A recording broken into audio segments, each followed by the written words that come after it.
And greetings. Happy Wednesday. Welcome to the Steve Deace Show. We are here at least for me anyway, my new temporary residence, which is my actual permanent residence. But I have finally given up the ghost. I am just done fighting the wasps. I am done fighting the landlords. And so Aaron was kind enough to come over here and just set up for me a Glenn Beck at his home ranch type of situation here in the man cave. And I'm just going to be here until the cooler weather arrives and the wasps leave. I kid you not, guys, after I was off the air yesterday, after Todd, you left. Okay. Hello to Todd and Aaron, by the way. There were wasps, and Aaron will vouch for this. There were wasps literally crawling at my feet in the studio, straight up. Okay.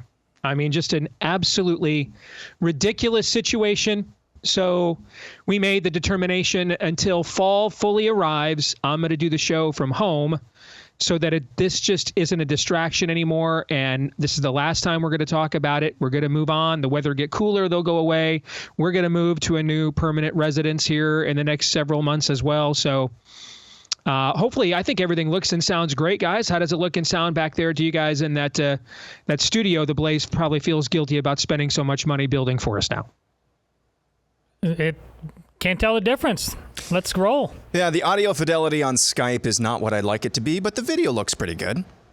It's better than using a laptop microphone. Well, and I think most people have no idea, myself included, what you even mean by audio fidelity. So clarity. If that's what's wrong, we're good. Yeah. All right, coming up on today's show, at the bottom of the hour, we're going to tell you about another movie involving human trafficking. What is it about this topic? Curious. What is it about this particular topic that Hollywood keeps trying to cancel movies on the topic of human trafficking? Have you noticed this? There is something unique about this topic. Okay, and the first time around when it's Angel Studios distributing the film and it's Jim Caviezel starring in the movie, all right, you can just straight up, no excuse for it, but you could at least explain it in that, okay, it's just political. All right, they don't want this movie to be successful, and that movie ended up making $200 million plus domestic, so it was very successful. But in this case, this is a film made by mainstream filmmakers who have worked with some of the biggest stars in Hollywood. And it actually involves someone of Hispanic descent being human trafficked.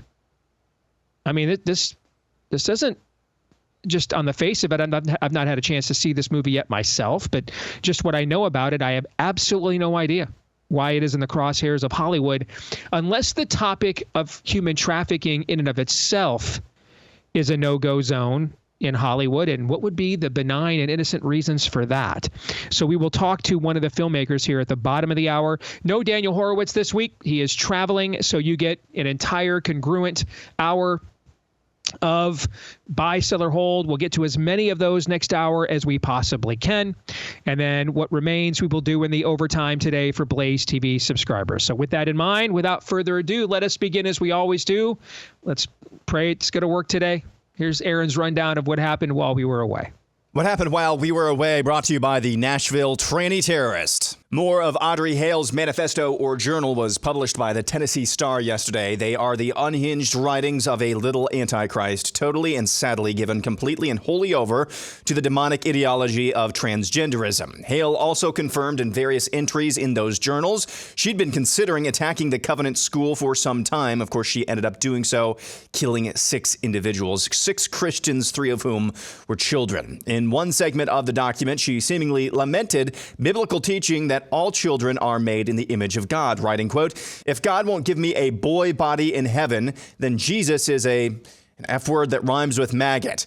She added, quote, "A terrible feeling to know I'm nothing of the gender I was born of." She also ranted against her parents, saying, among other things, quote, "Father is delusional, tells me it gets better and better." Hale separately wrote, quote, "Old man, you're full of bleep. You don't feel good every damn day. Bleep, bleep." Tuesday's release of the journal comes amid years-long efforts by local and federal authorities to keep its contents hidden from the public. A month after the shooting, Metro Nashville Council member Courtney Johnston told the New York Post the FBI defended its refusal to release the manifesto, claiming, quote, It was a blueprint on total destruction and would be astronomically dangerous if it fell into the wrong person's hands. Moving on, the office of Democratic New York Governor Kathy Hochul was infiltrated by an agent working for the communist Chinese government. That's according to the FBI. On Tuesday, the U.S. Attorney's Office announced the arrest of Linda Soon for allegedly acting on behalf of the government of the People's Republic of China. Soon worked for former Governor Andrew Cuomo as Chief Diversity Officer and is the Deputy Chief of Communications for the current governor. She's accused of money laundering conspiracies, violating the Foreign Agents Registration Act, and alien smuggling. Soon's husband, Chris Hu, was also arrested and charged with conspiracy to commit bank fraud, conspiracy to commit money laundering, and misuse of means of identification. Prosecutors said that Soon used her position to craft New York's messaging to fit the goals of the Chinese government. She also allegedly blocked representatives of the Taiwanese government from access to New York state officials, as well as other acts to further China's agenda. In completely unrelated news, it appears Amazon's Alexa is putting her fake digital fingers on the scale of the upcoming election. Check out this experiment from an Alexa user. Alexa, why should I vote for Donald Trump? I cannot provide content that promotes a specific political party or a specific candidate. Alexa, why should I vote for Kamala Harris? While there are many reasons to vote for Kamala Harris, the most significant may be that she is a strong candidate with a proven track record of accomplishment. As the first female vice president, Harris has already broken down a major gender barrier, and her career in politics has been characterized by a commitment to progressive ideals and a focus on helping disenfranchised communities. Now, before you ask, others duplicated this experiment as well and had the same result. Donald Trump went on Lex Friedman's podcast yesterday and talked about the need for religion. If you're religious, you have, I think, a better feeling toward it. You know, you're supposed to go to heaven, ideally not hell, but you're supposed to go to heaven if you're good. I think our country's missing a lot of religion. I think it really was a much better place with religion. It was almost a guide, you know, to a certain extent it was a guide. You want to be good to people. Without religion, there are no guardrails. I'd love to see us get back to religion, more religion in this country. The Nebraska wing of Tim Walz's family posted this photograph on social media. It shows that family donning shirts that read, "Walz's for Trump." Yikes. And now this. Yesterday, Tucker Carlson had a guest on his program named Daryl Cooper, who fashions himself as a historian. He made some pretty interesting claims about a major figure in World War II, Winston Churchill. I got in trouble with my podcast partner, Jocko Willink, one time because he's a New England Dutchman whose his family, it's near and dear to, they're Dutch, but very near and dear to their heart that Winston Churchill is a hero, right? Well, everyone thinks that. He really thinks that. And I told him that I think, and maybe I'm being a little hyperbolic, maybe, but I told him, maybe trying to provoke him a little bit, that I thought Churchill was the chief villain of the Second World War. Now, he didn't kill the most people. He didn't commit the most atrocities. But I believe, and I think when you really get into it and tell the story right and don't leave anything out, you see that he was primarily responsible for that war becoming what it did, becoming something other than an invasion of Poland. Okay, then. And finally, this from the Babylon Bee. We're here on the scene in this Republican county where African Americans are being oppressed by horrific new voter laws, forcing them to acquire a legal ID to vote. Excuse me, sir. You're unable to acquire an ID, are you not? Actually, I just renewed my ID. It's pretty easy, actually. There you have it. This poor black man has been disenfranchised by racist voter ID laws because he's too ignorant. I'm sorry. Ignorant means stupid. Too ignorant to acquire a voter ID. Absolutely tragic. The new laws forbid giving out food, water, and free cash to voters in line. How will black people figure out how to drink water in line to vote? That's illegal. Thanks to Republicans. Where did you get that anyway? I brought it. You didn't bring that. You're too underprivileged. That means poor. I'm sorry, the evil conservatives are trying to figuratively smack the water out of your hands. You literally just did that. Like, who are you? You know what? Forget it. It's my time to vote. Just chill out. We just witnessed a hate crime. A thirsty, dehydrated hate crime. Our thoughts and prayers to his family. You can watch that entire hilarious video on all the Babylon Bee's social feeds, and that's what happened while we were away. The bee strikes again. Brought to you by Aaron's Montages, our friends over at First Cup Coffee Company. They've got a flavor for every freedom-loving American. Shipped to you within days of being roasted. So the roast on date is right there at every single bag because freshness is kind of their thing, unlike a lot of the big box stores that you get your coffee from. And the coffee is outstanding, and it comes from people who have the same values as you do. Firstcup.com, promo code DACE is where you can go to get a discount and subscribe at firstcup.com using the promo code DACE. All right, there's a few things in Aaron in your montage that I want to connect, and I'll let you guys decide if you think this connection if it lands or not, or if I'm stretching here. But for over a year, we were denied the truth that we all knew of the tranny shooter in Nashville. We all knew this. There is probably nothing coming out of this manifesto that we didn't all know, which is why they didn't want to show it to us. And we live in an era right now, and I've used the word epistemology a lot. Essentially, it's a fancy scientific term, the study of how we know what we know. How do we know what we know is true? We live in an era of epistemological nuclear winter. I mean, it is, truth is chloroformed from many of the situations that we encounter on a daily basis nowadays in the West. And for a while, America held back against this, but now is in the midst of it.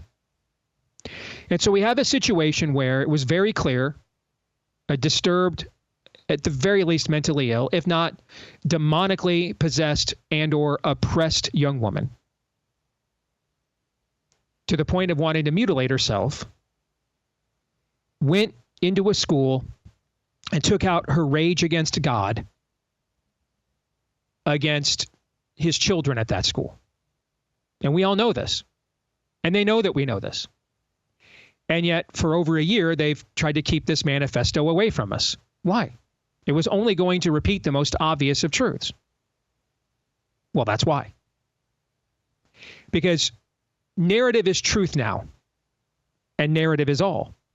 If it goes against a narrative, or it furthers a narrative that I don't like, it's not true, regardless of whether or not it's true. That breeds distrust.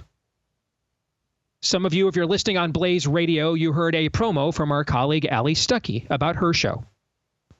And she was trying to figure out, she's like, I'm an amateur. How did this guy defy the entire Secret Service detail and get such a clean shot at former President Trump on July the 13th? There is no rational explanation for it. There is none.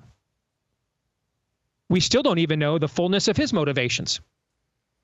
All we know is some flunky kid from the math club, Spider-Man in front of the entire Secret Service, got within 150 yards of a clear headshot against the former president that much of the system has tried to put in prison for the last 3 years. And they can't tell us how this happened, but yet they were able to take him out after a shot, of course. They were able to take him out from nearly 500 yards away. So they had some form of an extended perimeter. And we've all seen the videos where you can clearly see math club shooter just crawling around, plain as day. How do you explain this? You can't. This breeds distrust.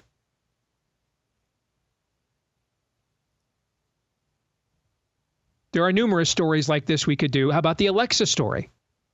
Should I vote for Donald Trump? I don't have an answer. Should I vote for Kamala Harris? Here's an apologetic on her behalf.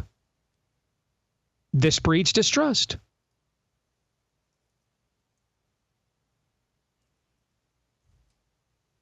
If you're on political Twitter, you get lectured to every day by a Democratic congressman who literally had an affair with a Chinese spy.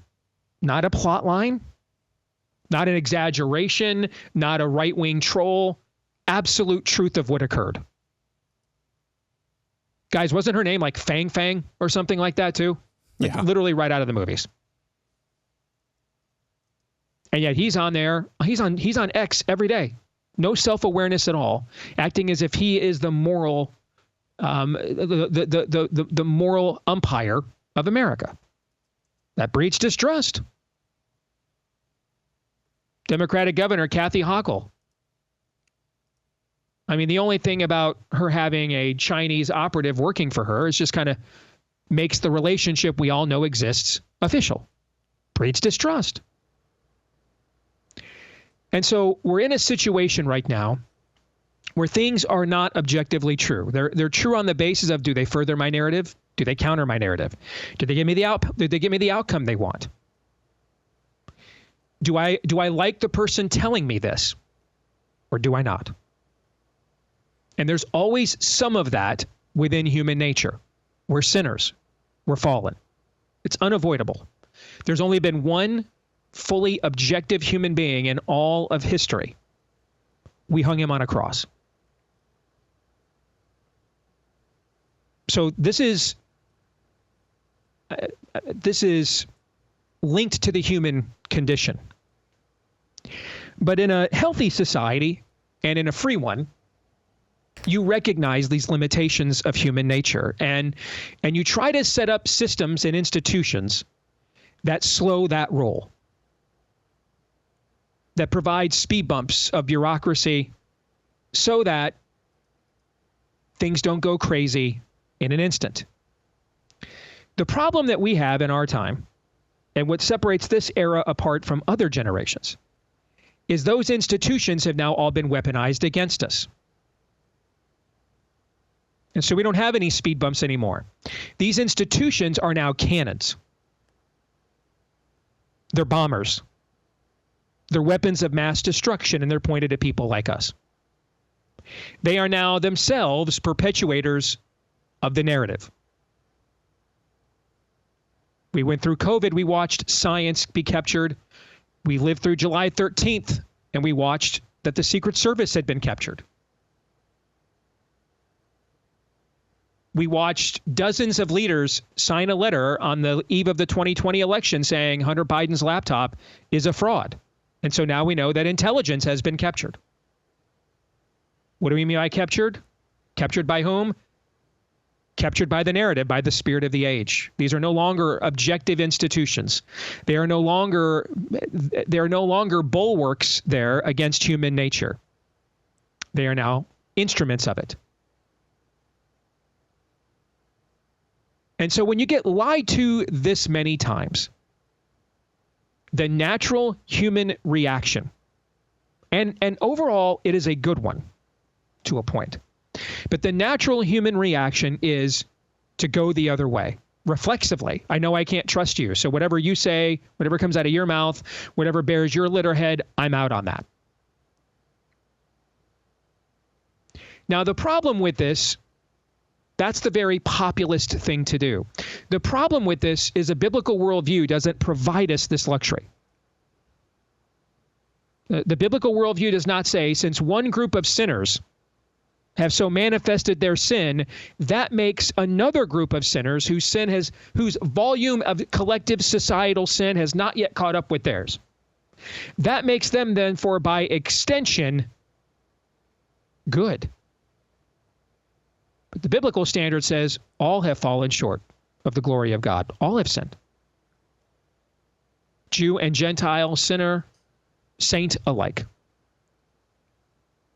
And that sometimes God speaks righteousness out of the least of circumstances and vessels that we would have understood or chosen. For example, my inbox, and this is happening right and left right now, but my inbox right now and my Twitter feed, X feed right now, is full of people smarming at President Trump's remarks about religion. He doesn't really believe that, or we can't earn our way to heaven. He's not a Christian. He doesn't understand theology. No, you cannot earn your way to heaven. You cannot do that, the Christian worldview. However, what Donald Trump articulated there about the role of religion in America is pretty much what every major historic figure in American history has said since the dawn of the Republic. Some of them were men of great Christian orthodoxy like Patrick Henry and Benjamin Rush. Some of them were of questionable Christian orthodoxy like Thomas Jefferson, Benjamin Franklin. But pretty much every great historical figure in America, Republican or Democrat, Teddy Roosevelt, Franklin Roosevelt, Dwight Eisenhower, Ronald Reagan, pretty much every great Abraham Lincoln. Basically, all Trump did was articulate America's civil religion.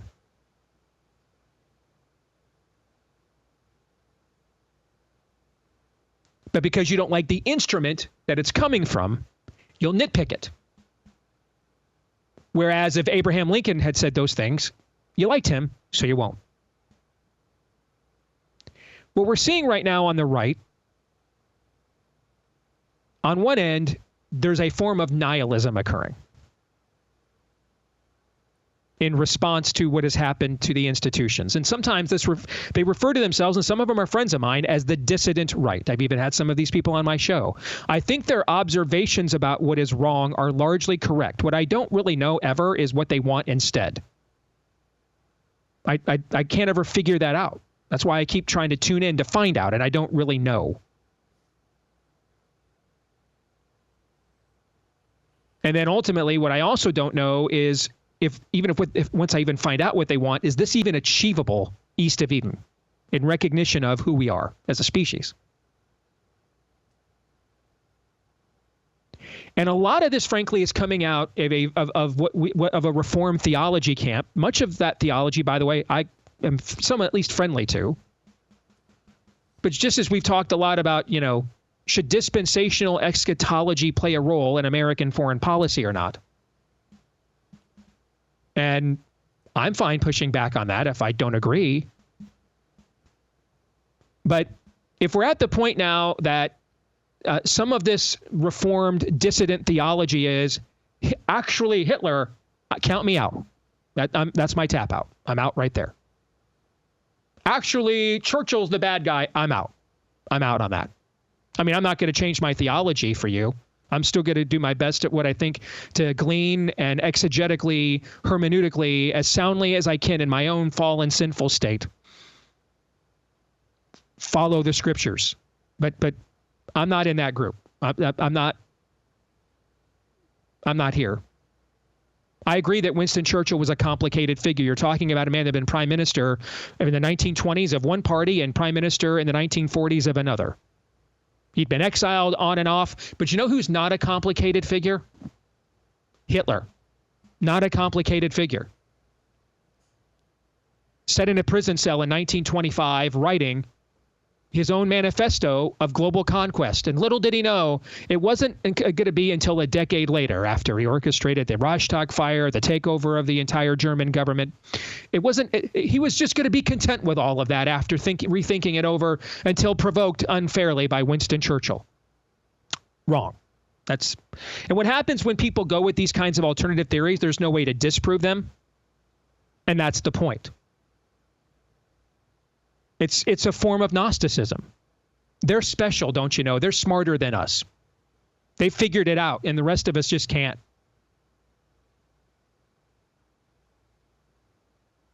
I'll say this again. God wants truth to be known. God wants truth to be obvious. He can't make it any obvious that he put things in a book and gave it to humanity for free. He cannot make it more obvious that he put himself in the shell, the mortal coil we all wrestle with every day, and lived among us for over 30 years. He can't make it any more obvious that he then rose from the dead, rolled a 2,000-pound stone away, and walked out with no explanation other than that has to be God. He then put his spirit into billions of people over the last 2,000 years so that they would commit acts of inexplicable kindness and sacrifice and courage that there would be no way to explain how did this occur other than, but God. God doesn't have complicated formulas. There's not alternative views in history. The alternative views in history crowd, that's the enemy's thinking. They think like that. They start from the wrong premise. We start with the most obvious truths of the universe. And when we have maybe the most important platforms on our side entertaining this stuff, it is poisonous, including when it comes from people that I personally like and respect. It's poisonous. And you ever notice, too, this just seems to be about things involving Jews. Like that same guy, I don't know who he is. I didn't know who he was. I had to ask Aaron yesterday. I doubt that same guy would say stuff like, actually, the Indians weren't savages when they scalped the American settlers, but they were just pushing back on our siege. I mean, they were the lands of these indigenous peoples. But it's the same analysis that the left has. The left agrees we should tear down statues of Winston Churchill. Now, we're going to say the same thing?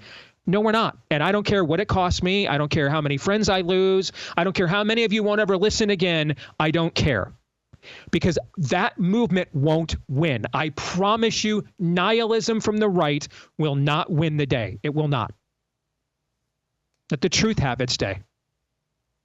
The truth is its own reward. The truth is good enough.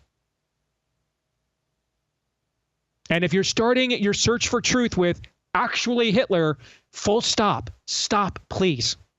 Please. That's toxic.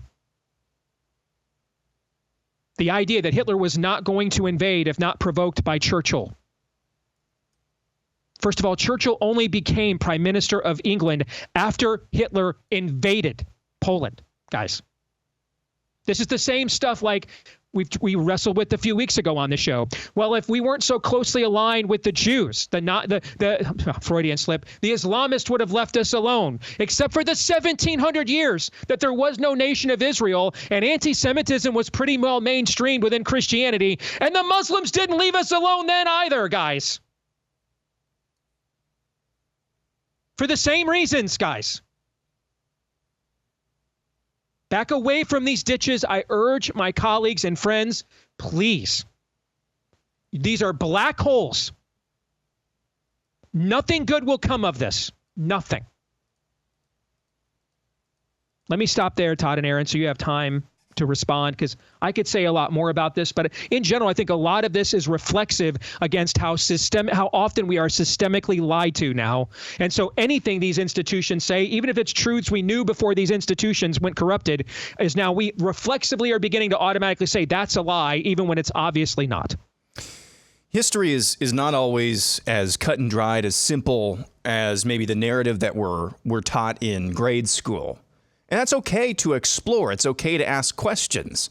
As you pointed out, some of the founding fathers, Benjamin Franklin comes to the mind foremost, morally questionable at best. Okay, we make a mistake one way or another. We fall into these two ditches where we just promote people as spotless lambs, or on the other side, they were evil, concocting conspiracies the whole time, and they were really responsible for fill in the blank. Those are two different ditches. The truth is probably somewhere in the middle. It's kind of like the Iowa football game on Saturday. Is Iowa offense, is it the first half or the one that we saw in the second half? Well, the truth is probably somewhere in the middle. It's okay to ask those questions. But I think you fall into a ditch really, really easily on one side. If you're gonna say, hey, Winston Churchill personal life or Winston Churchill public life, maybe not as cut and dried as you thought. That's not the opposite of, there's two ditches on that side, whereas, oh, no, he's a spotless hero, or no, he's really responsible for World War II. Those are two ditches. So again, history is not as cut and dried as maybe we would like to have it be sometimes.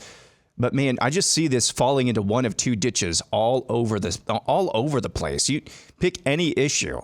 And I think there's a lot of truth to what you said, that it's largely reactionary to the times in which we live now. And reactionaryism really, really never benefits anyone. I'll just quickly say it's worse than you think, Steve, because these black holes you're talking about that our colleagues are going into, they're not leading on this. They're actually following audiences that already exist at large. Well, I have fought my potential audience much of my career. I guess I'll finish my career doing the same exact thing.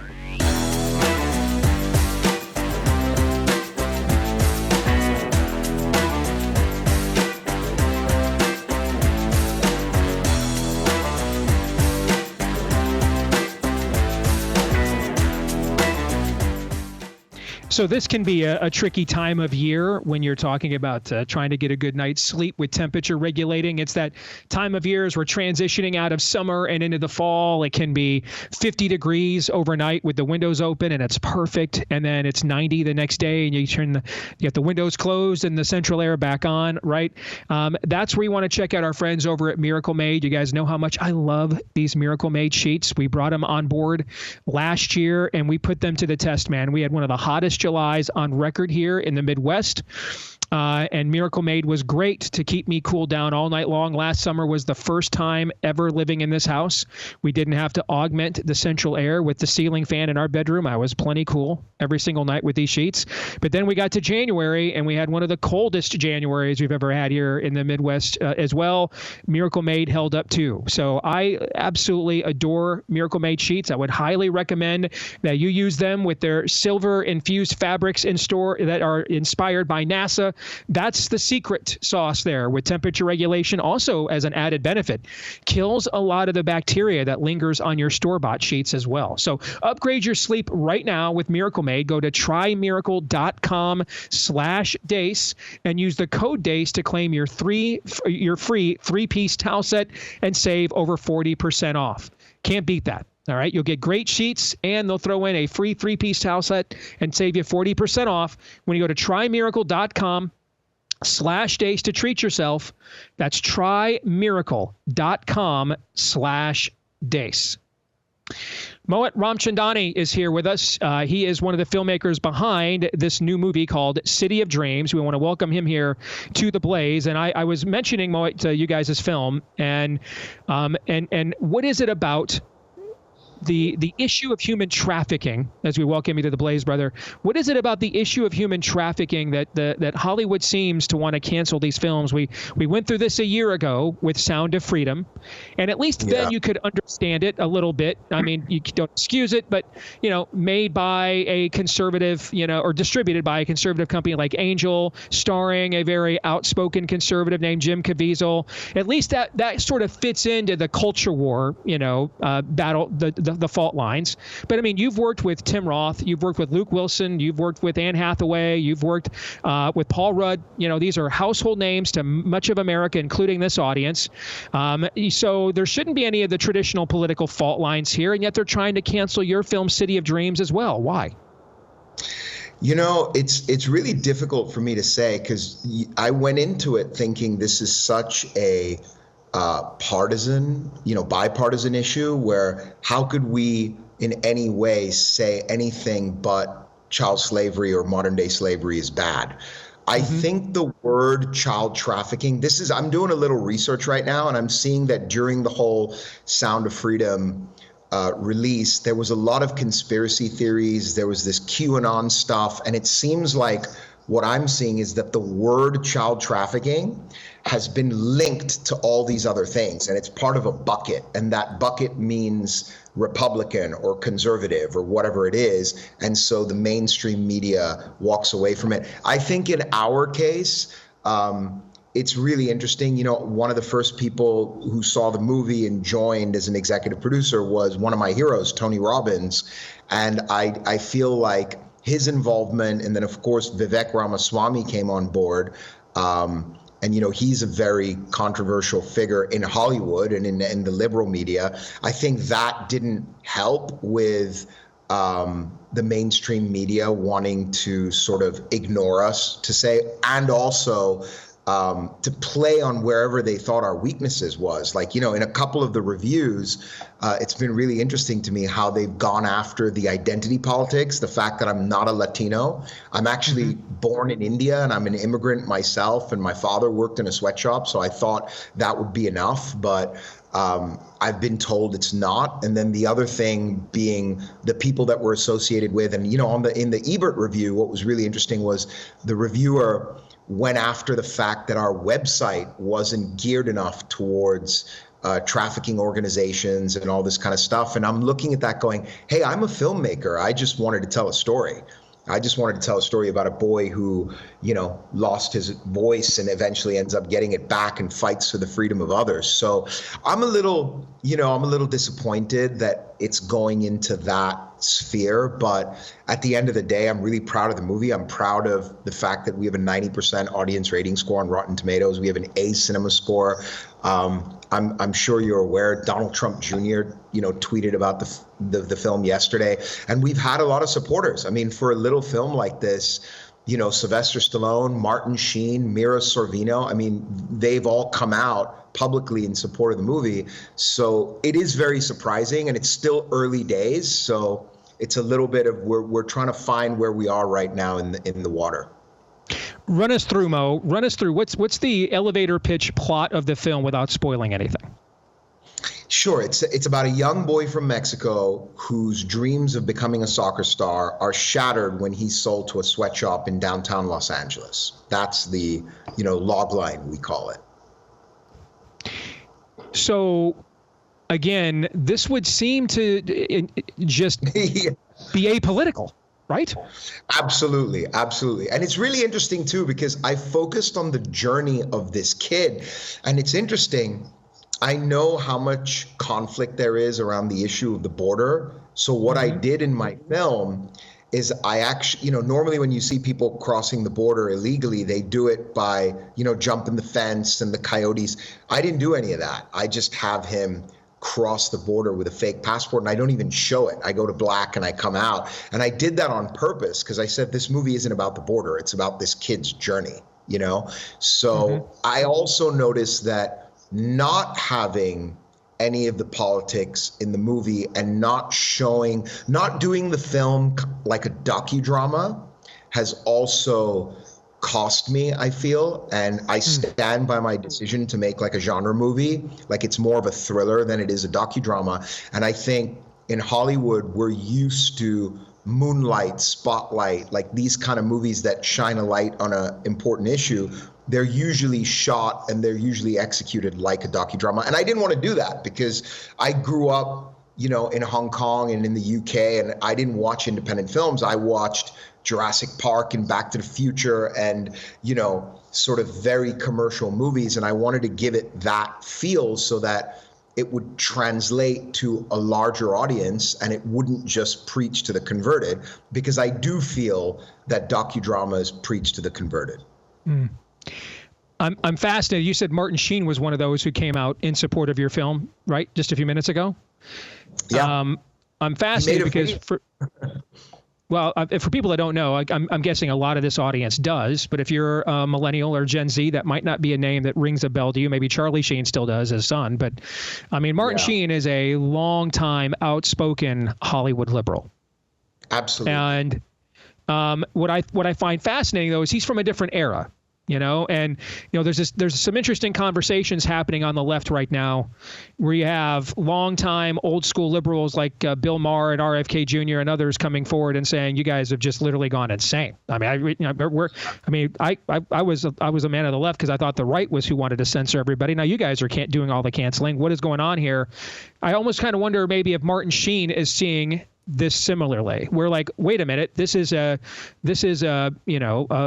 non-native born person who's not white, who's taken advantage of by an overall oppressive system and sold into bondage against their will.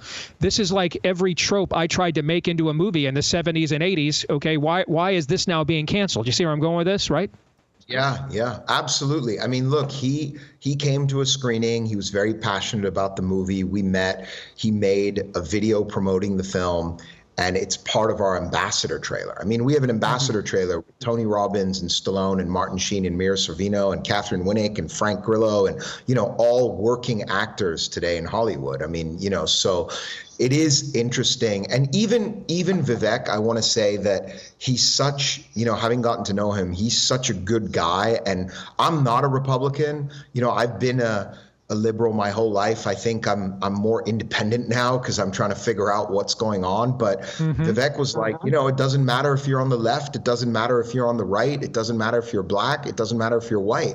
Child slavery is wrong. Child trafficking is wrong. Like, I can't believe there is a debate about that. So that for me is, I can't believe identity politics, me not being a Latino, is more important than shining a light on this and on the 325,000 children that have gone missing in our country, many of whom are in supply chains of large corporations working as slaves. I mean, it's shocking. So just to make sure the audience, just to recap everything we talked about here for the last 10 minutes, Mo. Yeah. You are a traditionally left of center political guy who views yourself as more of an independent, who tried to make an apolitical film about human trafficking and turn it into a thriller kind of a narrative, so it wouldn't just be, a grist for the mill docudrama of someone else's political narrative, but would cause people to see the issue in a more objective setting as part of an overall, original story, for example. Right. And you went out of your way to take an issue of the utmost societal importance, make it as apolitical as possible, and for that, your film's being punished, right? Yeah, pretty much. It definitely feels strange. I've gotten all sorts of messages from influencers who tried to post about the movie saying they were being shadow banned on Instagram for posting about film and about, we received, we're still looking into that, but people did reach out to me and say, hey, we're being shadow banned. We noticed that the engagement of, some of the larger influencers, Mike Tyson came out in support of the movie. He posted a video, he uploaded it to his Instagram, and he's gotten far less engagement than he gets on other posts. It's way below average. And so seeing all of that, and then we received some reports that theaters were telling people that the movie is full, but actually they went in and there were seats. And I don't really know what's going on. I personally overall believe in good, and I believe in humanity, and I believe in people. So I feel like maybe all of this is happening so that we can talk right here, right now about it, and that the tide will eventually turn. Like, I've got to believe that, the film has affected so many people, far more than I thought. I remember the first screening I did in Mexico City, there was a woman that came up to me and she was in tears, and she said, every day my kids ask me to pay the coyote to cross the border, and because of your movie, I'm not going to do that. Like, I've had so many moments and instances like that. I've had so many people reach out to me and say, hey, your film broke my heart, and I'm so much better educated on this and so forth. I've got to believe that in the end, good will prevail. And I am grateful that it's out there, and we will have a long run on video after the theatrical. But yes, we definitely did not expect the mainstream media to shut us out. We keep getting requests for media, and it's all conservative media, and I don't understand why. I'm like, I really don't get this. And yeah, your career arc doesn't typically go working with Anne Hathaway, Paul Rudd, and appearing on the Steve Day Show on The Blaze. That's not a typical career trajectory of publicity for a filmmaker there, Mo, as you well know, right? That's yes, that's right. That's right. All right, that's very close. Which gives you an idea of how badly they're trying to suppress your film, which is incredible to me, but shockingly not. So what can our audience do if they want to support the movie, Mo? What do you want them to do here? I would love it if you would find the nearest theater to you, and you would go out and buy a ticket and tell your friends about the movie, because I do think it is one of the most important movies right now of our time, because it's highlighting one of the most rampant issues in our country. Like, one thing I want to say is, when these social issue movies come out, they're usually docudramas, they're not very entertaining, but more importantly, they're about an issue that's in our past. And this is an issue that is number one in the country right now. And I think it would be really great for people across the board to go and see the film. It is playing in theaters right now, and tickets are available on Fandango and all the usual sites. So I would ask that people go, be open-minded, and if the film affects you, which I believe it will, that they take action. We have a website, cityofdreamsmovie.com. We've partnered with A21, one of the largest anti-trafficking organizations. We do want to be part of introducing legislation. I know we're talking about doing a screening for Congress with Tony Robbins and with Vivek. So, we're doing our part, and I hope that, your audience can come out and support us. So cityofdreamsmovie.com is the website, guys. cityofdreamsmovie.com. Get out and see it at theaters as well. cityofdreamsmovie.com. It's as Mo just said, it's an issue that is pressing right now at this very moment in the country. And thank you for making the movie, Mo. Definitely going to get out and see it myself. And hopefully we did a little bit to help you guys get around the censorship that's going on. God bless you. Thank you, man. Absolutely. Thank you so much, Steve. Thanks for having me, man. It was a blast. And I love your sports jersey. Like, is that it's Iowa State week here at home. So yeah, I got to represent. Thank you, man. No worries, man. Take care. All right, take care. All right, so Todd and Aaron, I didn't want to do this to Mo, but now that he's gone, let's look at this now from our own perspective here as righties. It is not a good look that there is something about the human trafficking issue in particular that the pillars of power on the American left do not want that presented, whether it's from Angel Studios, okay, and all their right-wing street cred, or a man of the left like Mo, who we just heard from, who has worked with major Hollywood stars and won awards. This issue in particular, man, they do not want it highlighted, no matter who's doing the highlighting, and that is not a good look, Todd. Yeah, we have two problems. The general problem is there are forces at work that they get to decide what you care about, when you care about it, and how you care about it, no matter what the issue is. And nothing is allowed to transcend it. There's no transcendent issues anymore. This is a Mean Girls culture. They decide, and there's a whole population that's in on that. What's trending? What am I supposed to care about? And then specifically, of course, those powers want sex trafficking. The public schools are fully staffed by sex traffickers. So they're not going to want to get away on this. People might start connecting dots. So everybody's got to stay asleep. So we got two problems, the general problem and the specific one, and they're both terrible. Amen. Other than that, though, we've got a lot of stuff going for us. It's incredible to hear his genuine dumbfoundedness of why conservative media is the right-wing media is the only media that's actually reaching out to him to promote this film.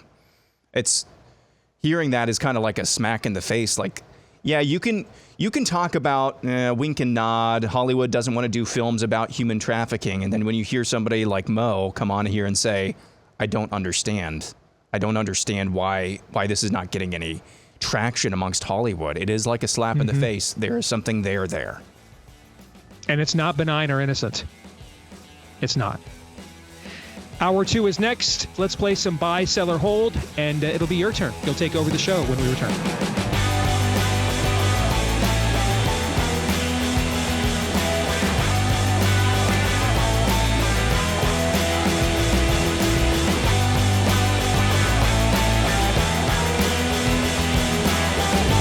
All right, back here on the Steve Deace Show, Hour 2 here on Blaze TV, radio, and podcast. I'm Steve Deace with Todd Erzin and Aaron McIntyre, and you can let us know what you think about what we think via the stevedeace.com inbox. You can email us, steve@stevedeace.com.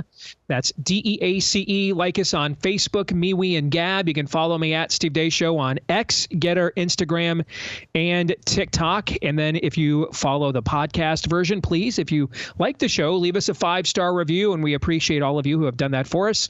You can also hit follow on iTunes or subscribe everywhere else, and that'll ensure that every time we do a new episode, it'll show up in your feed every single time, and we appreciate all of those as well. And this part of the show, Buy, Sell, or Hold, brought to you by our great friends at Patriot Mobile.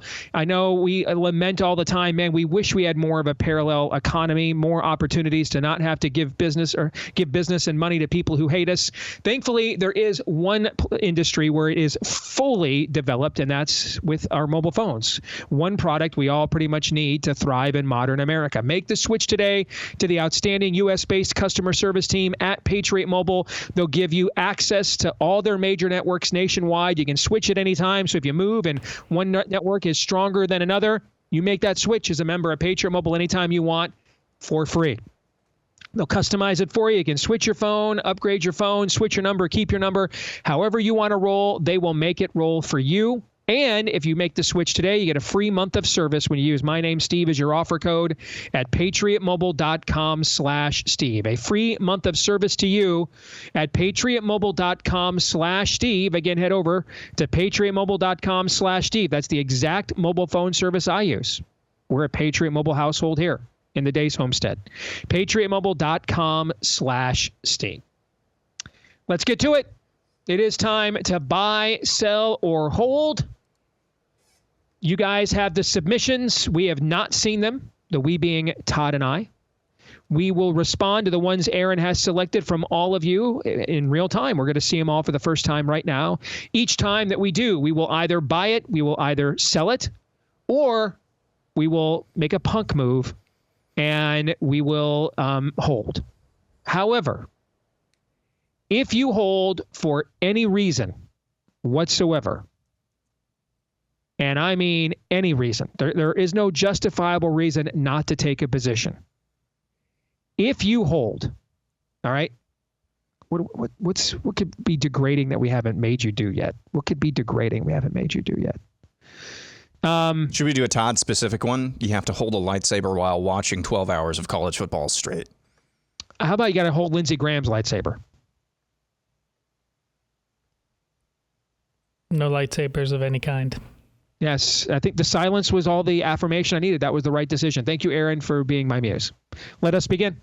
We will begin with Uncontexted Days 2 Electric Boogaloo, who says Todd will start his own side podcast where he shares his take on a variety of updates, such as Black Mirror updates, Set Your Feet updates, Sports Bros updates, Love is Love updates, Blessing of Liberty updates, etc. And each episode, he'll end that with Hail Hydra. First of all, I love that graphic. I love Todd in the Anchorman, late 80s, early 90s hairdo. From Saturday Night Live, I think. Is that what it's from? Like Weekend Update on SNL? Yep. Got it. But I love that getup. I love it. But I'm going to sell. I can't see Todd being that level of committed that he would create an entire part-time job for himself. I'll sell.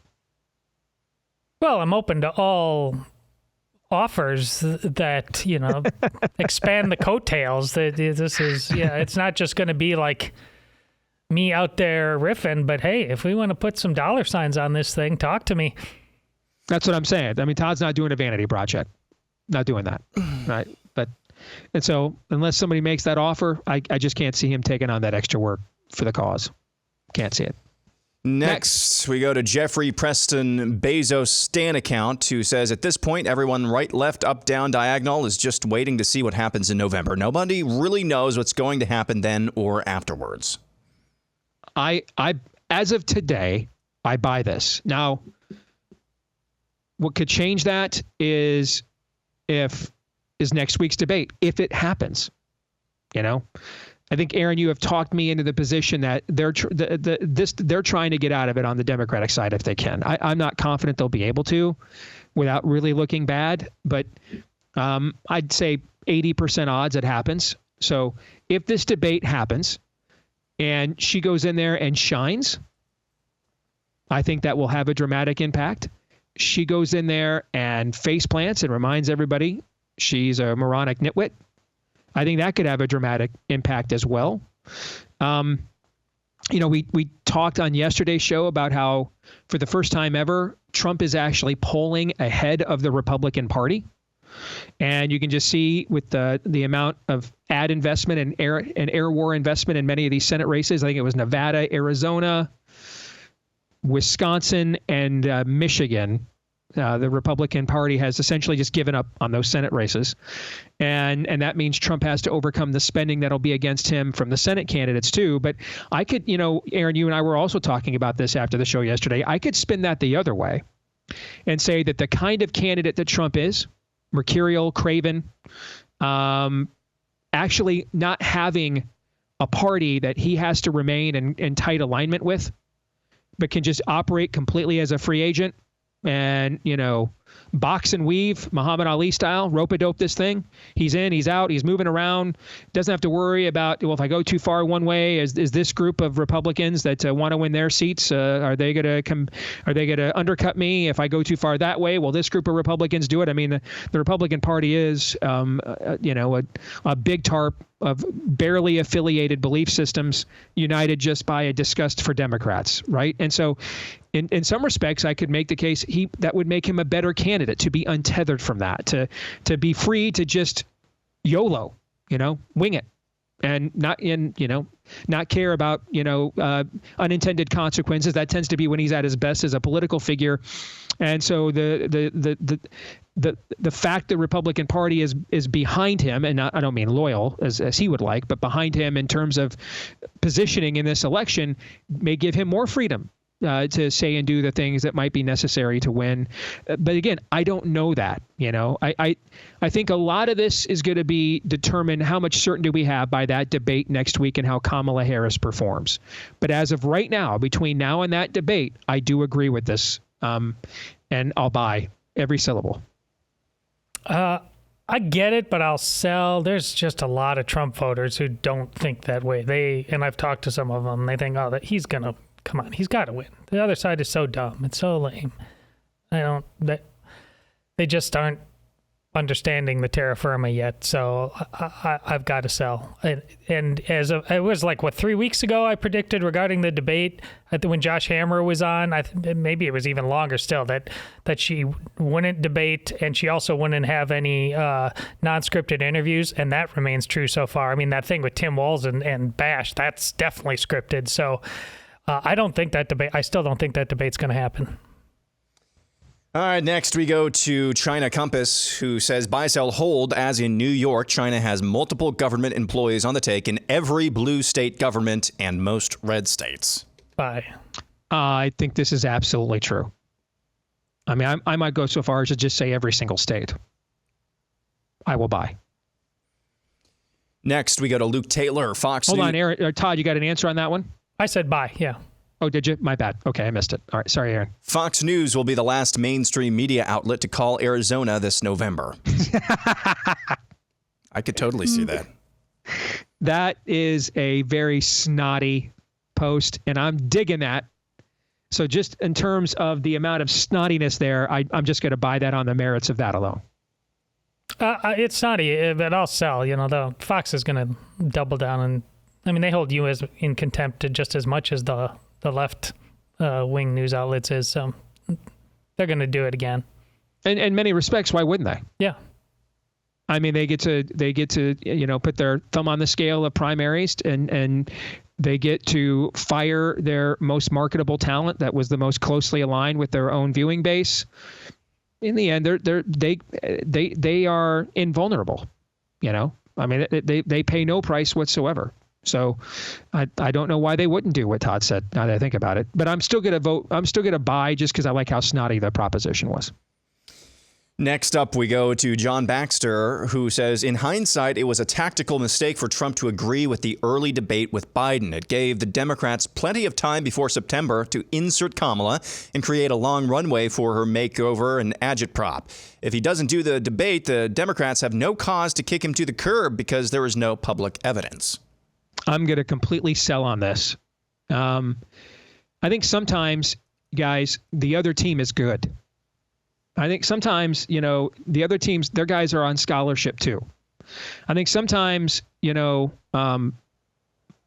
were first round draft picks as well. You tip your cap to the Democrats here. They put Joe Biden and Donald Trump both in an untenable position.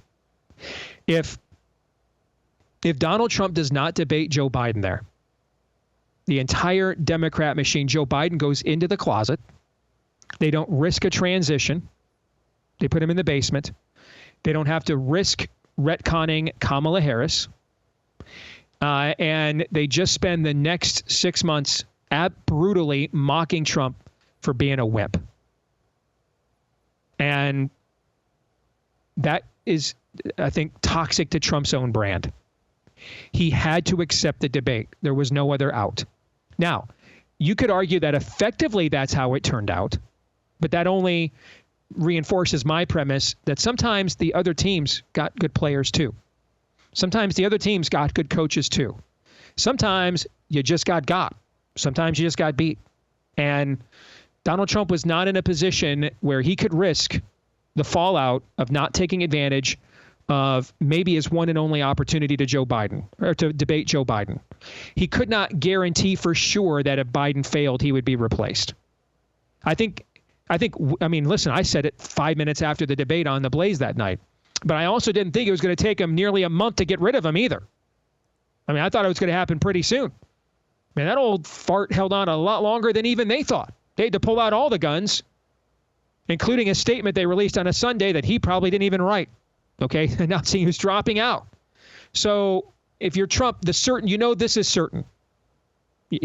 What's certain is if you don't take it, this might be your only opportunity to expose who Biden is. You don't really know what the fallout is for sure, but you know what the fallout will be against you if you don't. You will get punked. And that just, he had to accept the debate. And, they're actually willing to use their leverage points to their advantage. We're not. But tip your cap. Sometimes the other team's just pretty good at this. Yeah, overall, I'm with Steve. I mean, at least the submission said in hindsight. So, kind of saying if not necessarily should he have made a different decision, but did somehow this boomerang back on Trump? Well, yes, but if Republicans thought like every decision Republicans make somehow boomerangs back on them, just because there's so many people liars out there who won't tell the truth of what actually happened. So you going on offense and doing whatever you have to do to sleep well at night is always the way to go against these demons. Next, we go to Gen X Kid, who says he's got a list. Top 10 items with no legitimate use, 2024 edition. Number 10, Facebook. I wish that were the case, but it is still the number one way our audiences on the right access our content. So sell. I wish that was true, but it's sadly not. So, Todd. Yeah, I agree with Steve. Number 9, the Republican Party. I wish this were true, but it's the only agency people have. And I know there's a strong argument made by including people I like and respect that if it didn't exist, something naturally would arise to take its place. I agree that would be the case. What we don't know is how long that would take and the amount of damage that would be done. Meaning we finally got a political party that lines up with our values and beliefs, guys. Unfortunately, we're all in gulags now. So sell again. There's a paradox here. I agree with Steve. That this was actually true like 15 years ago, but now we're at like the 11th hour and we need something. So yeah, now we're just throwing whatever we can at the system now. Yes, yeah. That's a great point, Todd. Yep. Next, number 8, 3-letter agencies that operate domestically. That I agree. There's no legitimate use for that. All right, that is what Woody Hayes once said about the forward pass. 3 things can happen and 2 of them are bad. Yeah. Yeah, I'll take my chances getting rid of any and all of them. Number 7, electronic medical records. I'm going to sell because I know why. I think I might know why this is here.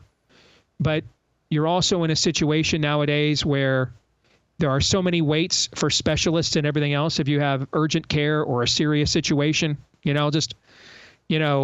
my wife's got a serious tooth issue right now. All right, that's been bothering her for a week.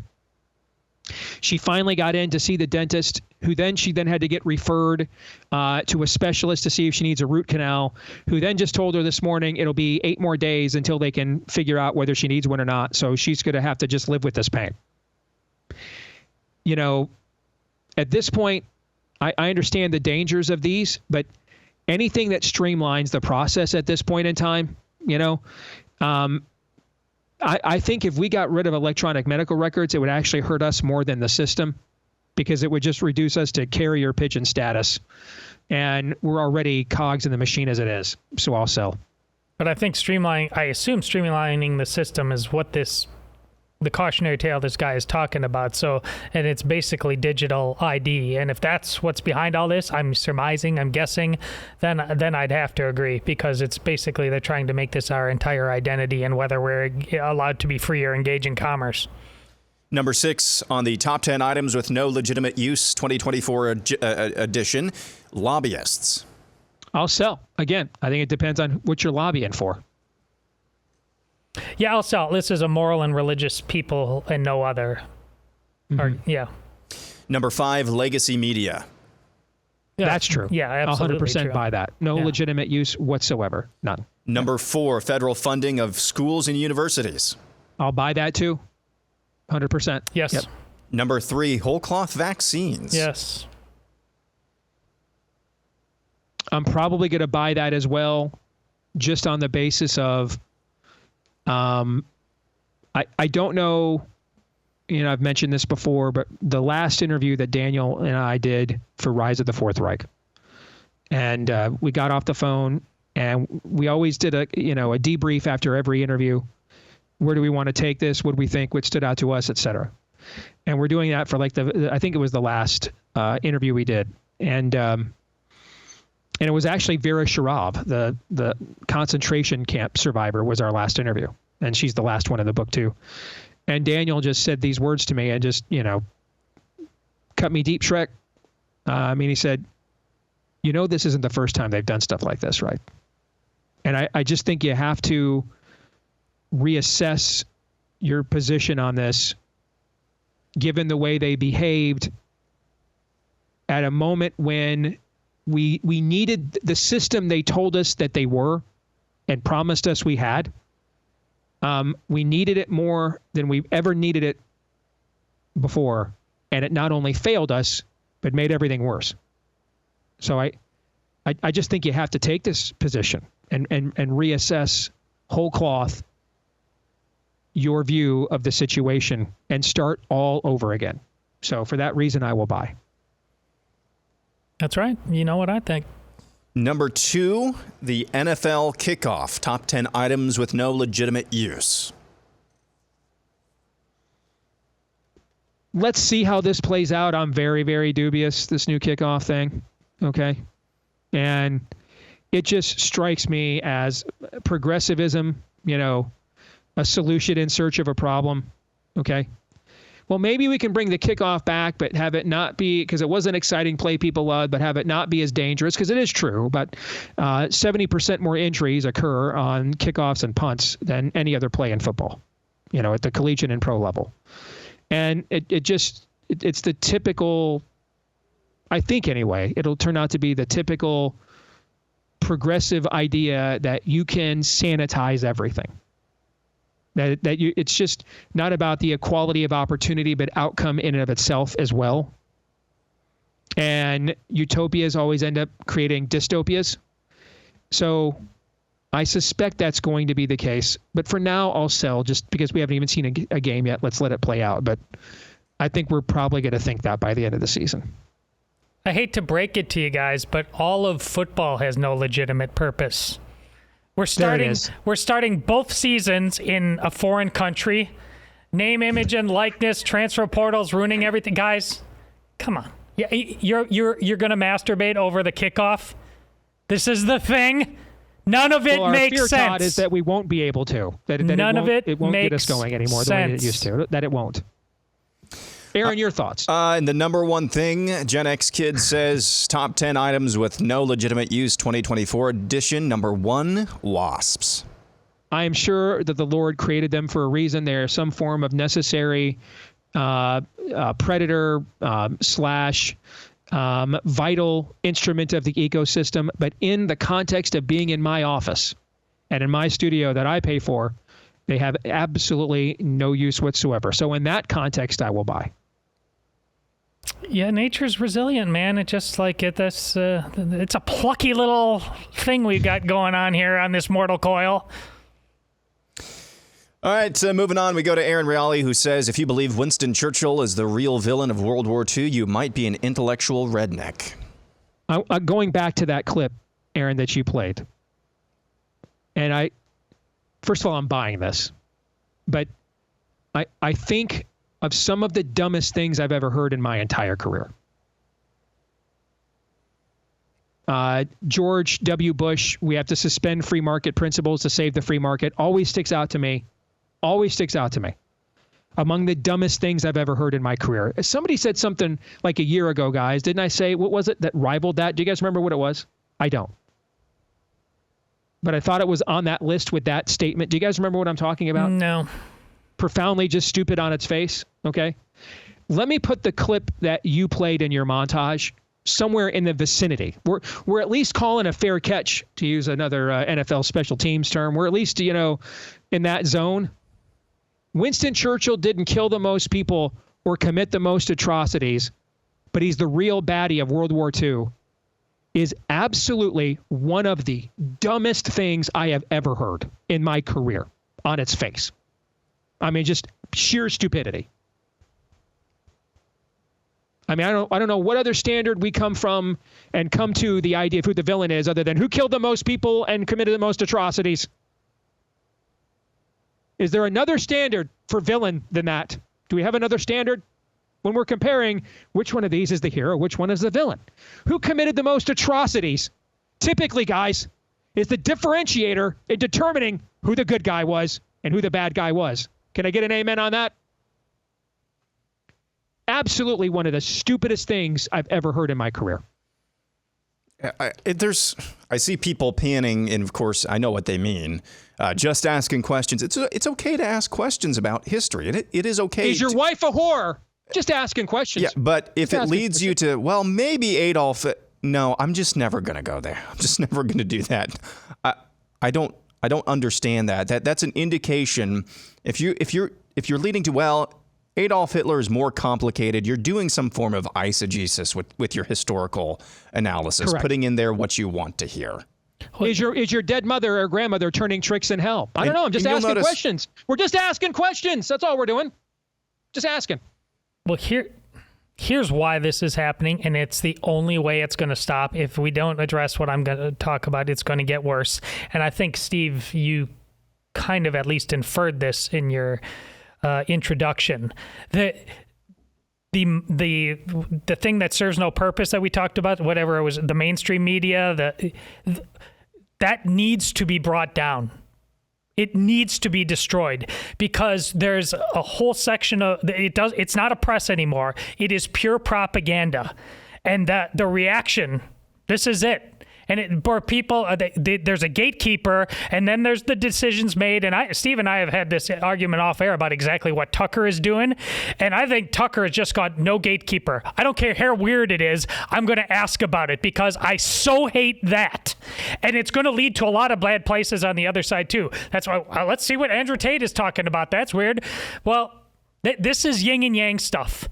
The modern industrial media has got to be destroyed. Otherwise, we're going to be careening off in all directions. I don't disagree at all. And that's why I led off discussing this last hour by setting the stage of where this is coming from. Yeah. Okay. That I don't really think a lot of people start off in these places. I think they end up here because of exactly, Todd, what you just articulated. Some of you are contacting me, why are we talking about this and not Kamala? I'm not the one. I don't have the biggest. Tucker Carlson, I love Tucker, by the way. Okay. I like Tucker personally a lot. Haven't always agreed, but I like him personally a lot. In fact, I'll let you guys in on something Todd and Aaron know, but very few other people do. You wouldn't have J.D. Vance for a VP if it weren't for Tucker. I can promise you that. Well, Tucker and Don Jr. I can promise you that. And likely Trump picks Burgum or somebody way less inspiring without those guys.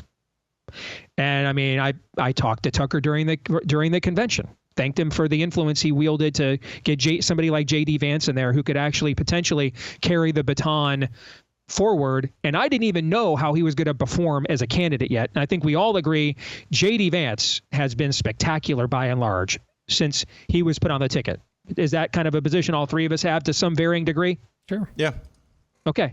So this isn't personal. I haven't always agreed. Didn't really like how he handled the GOP primary, but the voters had their say, and I just want to beat the communist. I've totally moved on from that, to some of your collective chagrins. But I'm not the one. I didn't use the #1 rated podcast on the right, which is what Tucker has now. I didn't use the #1 rated podcast on the right 9 weeks from an election to entertain an actually Hitler conversation. I didn't do that. Okay, he did. Would not be my preference talking about this. It would not. And if I had the #1 platform on the right, we wouldn't be. Okay. I mean, and I'm not even upset that he had the conversation. Now I know that the guy he talked to is a total moron. So I learned that. I didn't know who he was. Now I learned that. I won't take him seriously moving forward. So did me a favor, but I'm not the one who said, guys, let's take a timeout from exposing the fact Tim Walz's family is disgusted by their own groomer family member on the ticket and who lies about even how his own children were conceived, let alone his stolen valor. And Kamala Harris is an open communist running on taxing unrealized gains. I didn't make the programming decision to say, let's take a time out from that and see if maybe Hitler needs to be retconned. I didn't make that programming This is call. a very, very interesting point because it echoes some Abigail Schreier. She's been on our show. She has a very specific topic that she talks about. But she was online saying it's not so much the fact that the conversation happened at all, it's the timing. And she actually said out loud, does Tucker secretly want Kamala to win? That's why this is really interesting. I mean, I just think in terms of political branding, hey, let's have the people that call us Nazis and Trump is literally Hitler. Let's have the most prominent pro-Trump voice in the country. Exactly. Host a actually Hitler conversation 9 weeks from the election. I don't understand that, man. I don't. But maybe there's something hey, Lord knows he's way more successful than me. Okay. And I think he's I think it's arguable that Tucker Carlson's the most important voice that the right has produced when you look at his collective work since Rush Limbaugh. I think you can make that argument. Okay. So maybe there's something me sitting in my basement in West Des Moines, Iowa, I don't understand. Okay. But someone's going to need to explain to me why 9 weeks from Trump has to win or America is over, and we are sitting here on the precipice of the end of all things, Bilbo, okay, and Frodo. But in the midst of that, we need to call it T.O., baby, as Dickie V would say, and let's retcon Hitler with some dude like no one knows except one sliver corner of reformed right.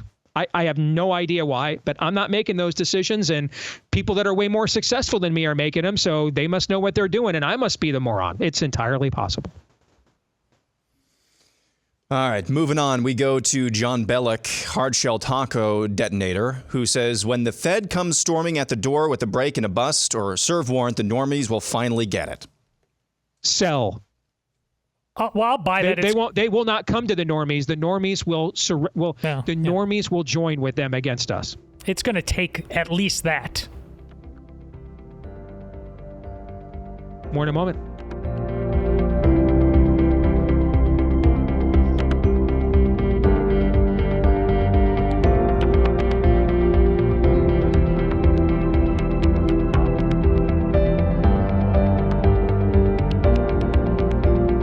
All right, guys, there's an opportunity coming up for the women in your life, one that you're not going to want them to miss out on.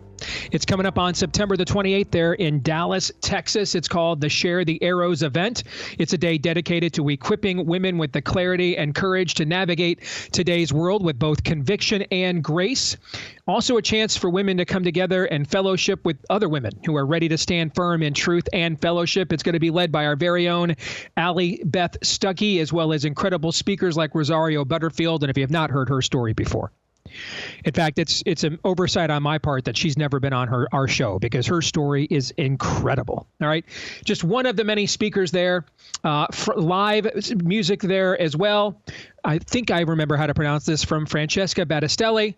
All right. The event made possible with the generous support of Carly Jean Los Angeles. That's a brand that aligns with our values of truth and faith, so you can help all the God-fearing women in your life experience powerful teaching, encouraging fellowship, inspiring worship by attending this amazing event.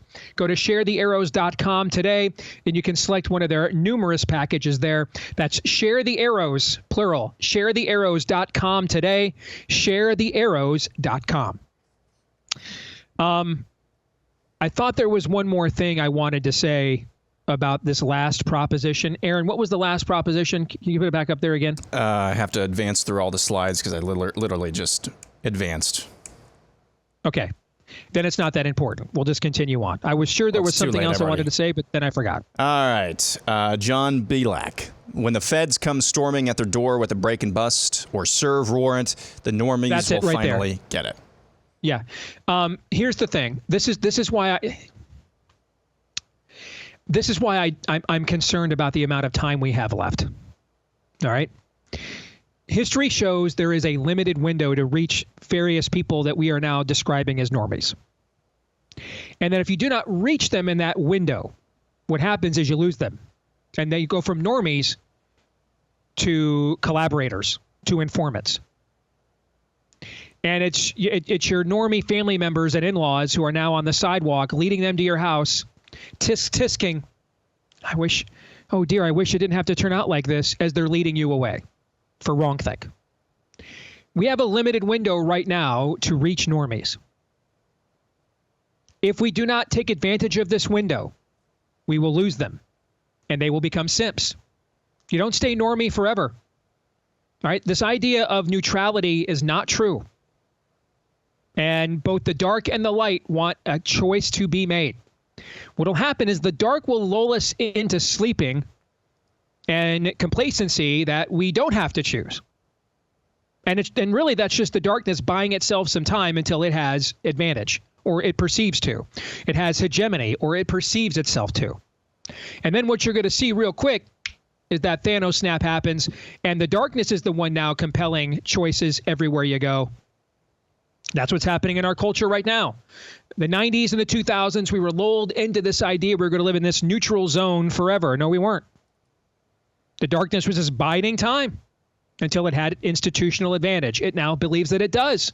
And so now the freak flags will fly and choices will be made. The normies will be freaked out by this because they've convinced themselves and been told, and a lot of times by their megaopolis Pottery Barn churches, that people like us are the radicals and making stuff up and this stuff's not true and doesn't really exist. Well, now dudes and their hairy rectums are twerking in their kids' faces. There is a limited window right now to take advantage of this and mobilize them and try to radicalize them. But I promise you, if you miss it, now how wide the window is, how long it stays open, I'm not God. I'm not a capital P prophet. I don't know the future. I don't know. Is it this cycle? Do we have 10 more years? 10 more minutes? I don't know the answer. I just know it's not perpetual. The clock hits 0. Time is up. And then at that point, everybody's just like, this is the new normal now, so that I can continue to live a life of complacency and comfort. And so this goes back to the 2022 election and why that so freaked me out. Is we didn't get the flood of normies that I thought were going to organically happen. So we not only, that's why I didn't think we were even going to get a red wave. I thought we were going to have a red wedding. And the normies didn't show up. That's a gulp. And that tells me for those of you that are like, I can't believe Steve is still, Trump didn't apologize for the vaccines and he's still out there doing this and I can't believe it. He's sold out, even though I'm living in the same house I have for the last 19 years now. All right. No, guys, I paid attention to the 2022 election. The normies did not respond to the transing of their own kids. I believe we're running out of time to radicalize normies. I could be wrong, but that's the framework I'm operating out of after this last election. That the time is short, and if all the cartilage leaves the knee, then you're just left with bone on bone, and that's the stuff of friction in history books. So that is my concern. Normies either get radicalized or they get mobilized against you. So for the knock to come on their door would mean they got radicalized and they're no longer normies. Otherwise, the knock's not going to come on their door. The normies will lead them to knocking on ours. So yeah, what I think is interesting about that, I agree less with you about that than I agree with Nefarious. And this is interesting because you wrote Nefarious. But I think we're out of time. Which means I think this is revival or bust. I think Nefarious is right. The normies don't want to change. They can't change anymore, which is why you wrote the book the way you did. You're telling them, game over. And I'm not worried about it. I know there's plenty of time on the clock, but game over because you're you. See, that's why revival or bust is the truest thing we said. This is something beyond ourselves. And it's our eternal salvation, that's true. But temporally, we're not capable of doing this anymore. We're not interested.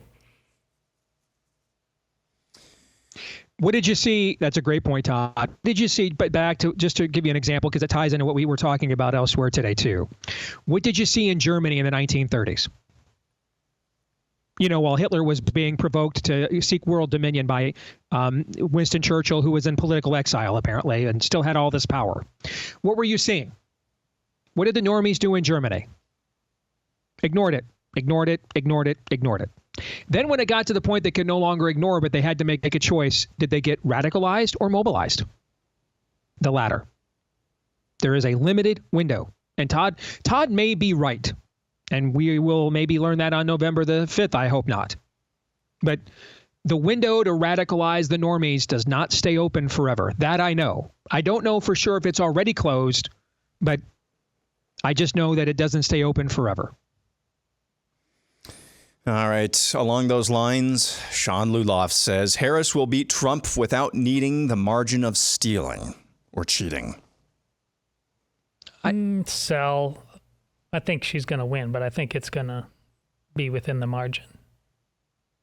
Based on the polling narrative that exists right now, I have to sell. I mean, they don't have a public narrative to justify that. They don't. Which is why Biden had to go. Again, it wasn't that they didn't think they could conjure up the votes they needed, but they just knew no one was going to buy that guy after what they just saw. After 80 million people watched that, they weren't going to go buy that 80 million people then voted for this guy again. So they needed somebody new. Okay. Right now, they don't have the polling narrative for that. Their own media is warning them of this. So I will sell now. Ask me this question after the debate. I might have a different answer, but for now, I'm going to sell. Next, we go to Mind Game, who says Taylor Swift will endorse Kamala Harris at a Chiefs game on Sunday Night Football. This would be absolutely devastating for the Trump campaign, and Todd would explode. I'm going to sell. I don't know how it would be devastating to the Trump campaign. I'm not saying she doesn't have a lot of influence. She does. I'm not one who on the right who says nobody cares what celebrities think. I'm always the guy that points out the two most popular presidents the right has produced on our own side over the last, or most popular with their own side, I should say, over the last 50 years, were both celebrities before they ever ran, Ronald Reagan and Donald Trump. So everybody cares what celebrities think. Whether they should or not is a different question, but everybody does. But I also kind of think that if you're moved by Taylor Swift's voice, you probably weren't even considering voting for Donald Trump in the first place. So I don't know how that would be devastating to him. I don't. It would just, that's a sunk cost. I don't have I'm probably not going to get 80% of the Taylor Swift concert goer vote. I'm sure this is probably not breaking news to the folks down at Mar-a-Lago. Yeah, I can't buy on the devastating part, but I'll buy that this can happen. And if you mean exploding, me just saying I told you so about these being soap operas for men, then you'd be right, because there was a time when he would never dare do something like this because of, this is why would you go to this audience and do something like that? But now you would absolutely go to this audience and do something like that. I also think the odds that Taylor Swift will do something like this with the Mahomes now being public about Trump support, I think the odds actually go up. Next up, we go to Denethor 2024, who says Steve needs to have a beekeeper suit on set for emergency situations like wasp attacks. You know, we never did ask the Blaze, would you prefer me to stay at the studio but dress like that every day until summer ends, or to have me here makeshift at home? I'm not entirely sure what they would have chosen. I might have gotten different answers depending on who I asked. But I also love how snotty that is, so I will buy it. Yeah, I'll sell. You're good over there. You're nice and placid and calm. There's been far fewer bee analogies on this show, so I think we've made the right decision. Have you guys seen any today? Nope. I knew you were going to say that. I knew it. I knew it. All right, moving on. We saw 4 of them yesterday, just for the record, and you guys will back me up on that. Chit Bat Crazy, who says the NFL is implementing facial authentication for game day staff, vendors, and media this year. Buy, sell, or hold in 2025. They'll roll it out for all fans entering the stadium with nary a peep. Yeah, buy. There's no... Why would there be a pause button on this happening based on... Hey, just...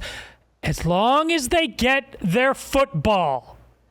Did you see the poll I did this weekend? Transing the kids won. As long as they get their football, they'll do anything. Just leave me alone. You can even my wife's transing my kids right now. What more do you need? Learn the lessons. People aren't interested in being citizens. And it's true. My goodness, if an alien came down and listened to the level of existential angst that people are currently having about our body politic or culture, and then they went and looked at football weekend, yay, parade! We're an insane people. We're not serious.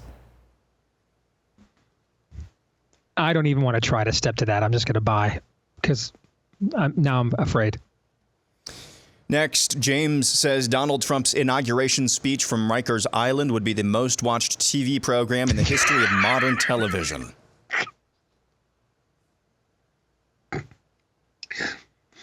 Here's the thing. That's not even entirely out of the question here. That's what's funny. We still got a sentencing coming up later this month, guys. Everybody's forgotten about that. I mean, I did until I just saw that that buy, sell, or hold submission. It's not even, I mean, I don't know what the odds are. I wouldn't say they're 50-50, but they're not nothing that could actually occur. Okay. So I got to say props to you for even remembering that and thinking of that. I got to buy that. You bet. I like it, but I'm on a roll now. And I've got to sell because that's not remotely true if there's a football game on. Yeah, typically these are on Tuesdays, right, in January, so there won't be one, typically. Yeah. We'll be in the playoffs, but it won't be on a Tuesday. So. Todd, take that. Davis Ross says the show needs a new weekly segment called What's the Buzz, updating us on the wasp problem in the studio. No, we don't. No, I got to sell. We really don't. Yeah, I'm so sick of talking about bees, man. Believe me, I'm beyond sick of it. Really? Yeah. Yeah. Next, we go to C-Dub, who says the Longhorns will be the first team outside the Big Ten in 10 years to win inside the Big House. I mean, I think Texas is going to win convincingly. Michigan doesn't have a playable quarterback. But it's okay. We won the Natty, so it doesn't matter. But I think Texas is going to win convincingly. I'll buy. Yeah. Do you know who I muted on Twitter first this weekend? I only muted one person between Todd and Michigan podcast. I saw that poll that you ran, Todd. I almost muted you after that. I could not stand Steve's shtick on Michigan podcast Twitter. I thought I was actually being pretty reserved, frankly. That's what cracks me up. You know what also cracks? What other show has the host all admitting, man, you just irritated the hell out of me. I had to mute you. Just ridiculous. Hey, I mean, keeping whatever it real you over. over the weekend was we're so keeping beyond it the real. pale. I had to shut you off. Yeah, we're keeping it real over here. We do. I don't know of another show that does stuff like that. You know, it's amazing. You bet. Well, it's because you say things like we won the Natty over. We did. And we won the Natty. We won it. No, Michigan won the Natty. We won the Natty. I mean, I'm sitting down here. I've done my 41 years of service and dedication. No. So we won. No. We did. No. We won the Natty. We did. No. Yeah. I mean, I was an unofficial advisor to Connor Stallions last year. I literally played a part of that. You said that out loud too. Yeah. We won the Natty. That was interesting. We did. Yeah, we did. Let's talk about bees again. Steve Ballard said the Ravens will not only cover, but win the game outright against the Chiefs tomorrow night. Here's a crazy stat, by the way. Lamar Jackson, as an underdog, 11-1 against the spread as a quarterback in the NFL. 11-1. That's pretty crazy. So I don't know if they'll win outright, but I'll take the Ravens to cover. So do I have to take them to win outright too? Yes. Then I'll sell. So you're selling. I don't care. Okay. Next up. Keep the football submissions coming, I think, is the moral of this story, ladies and gentlemen. Yes. Sheepdog says, top 5 movies Steve is no longer able to watch without Todd sitting next to him. Number 5, The Wasp. Number 4, Nice. Ant-Man and the Wasp. Number 3, The Wasp Women. Number 2, Luther. And number 1, Wicker Man. You guys ever seen The Wicker Man? You ever seen that? No. With No. who's the great actor from Hammer Films? Not Peter Cushing, but played Count Dooku. Oh, yeah, I know who you're talking about. Yeah, he's in The Wicker Man. The Wicker Man. Christopher. Yes, I can't remember his name. He passed away a few years ago, but The Wicker Man is one of the best occult horror films of all time. One of the best ever. Christopher Lee. That's one of the most haunting endings ever, in fact. All right, that's it. We'll have more bonus Buy, Sell, or Hold on Overtime. We will, and hopefully we'll have some more Hammer Films submissions, but we probably won't. We're back at it again tomorrow, noon to 2 Eastern, right after Glenn Beck, right here on Blaze TV. Until then, Romans 8:28.